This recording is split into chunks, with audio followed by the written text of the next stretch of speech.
I remember watching a story on TV. I don't remember the show. I think it was Dateline or some similar show about a couple's desire to have a child. Nothing unusual about that, right? A couple wanting to have a child. But there was a twist. They had to decide whether or not to go through the pregnancy, knowing that their child would be born with a disability.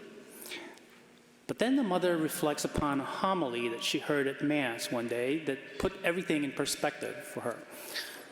She remembered the priest saying, God does provide miracles, but it may not be the miracle you prayed for. Boy, isn't that the truth? How many times have we asked God for something specific, but received something totally unexpected? I think it's happened to all of us. The line from that priest ought to make us think of Mary today. Because here you have a young Jewish woman who probably dreamed about becoming a mother someday, but is shocked by a strange message from this angel named Gabriel. Suddenly she's pregnant without having been with a man.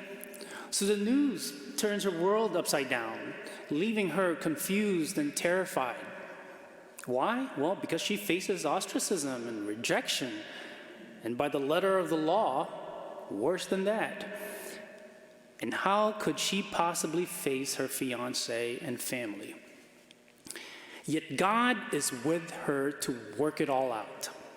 The Spirit of God is present to her to help her and Joseph transform this catastrophe, if you may, into life, or this scandal into grace.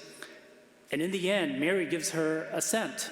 Fiat, let it be done. She replied with words of unwavering hope and trust in her God. If we think about it, Mary's experience actually mirrors our own. Like Mary, many of us don't understand some of the things that happen to us in our lives. We don't always understand God's role in our lives and His plan for us. And furthermore, it demands a lot of time and reflection to discern God's will. There's a great deal to process, to sort out, to just make sense of it all. God knows that our journey in this life is not always a smooth, straight line. Throughout our lives, there will be times of crisis when we may lose hope, or it may be in the mundane that we get off track and lose sight of our ultimate goal. But it is precisely at these times that we can draw inspiration from and try to imitate Mary. You see, in spite of her confusion and lack of understanding, she had the faith and trust in God to agree to what she asked of her, or what God asked of her. The story of the Annunciation is really a reminder of the greatness and the goodness of the Lord, and how blessed we have been to have received the gift of faith. Faith is what gives us strength in times of doubt. Faith is what gives us peace in times of uncertainty. It is knowing and accepting that God's plans are greater and better than our own plans. And I repeat, greater and better than our own plans. After all, it's not about us, it's what He wants. St. Augustine once wrote, "If God seems slow in responding, it is because He is preparing a better gift. He will not deny us. God withholds what you are not ready for. He wants you to have a lively desire for His greatest gifts.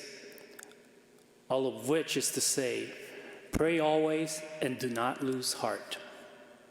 As we continue on our Lenten journey, may each of us be still enough to hear God's voice, yet courageous enough to act on it.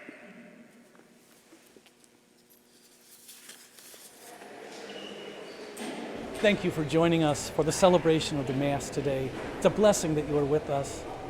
Every broadcast of this liturgy goes out to hundreds of people and hundreds of people all over the world. It's been an enormous blessing. If you'd like to support this virtual ministry of OLPH, please go to our website. You can support this ministry by going to Give Central so that we can continue to broadcast the liturgy each and every week. Thank you for your support. Most of all, thank you for joining us today. God bless you. Greetings from OLPH.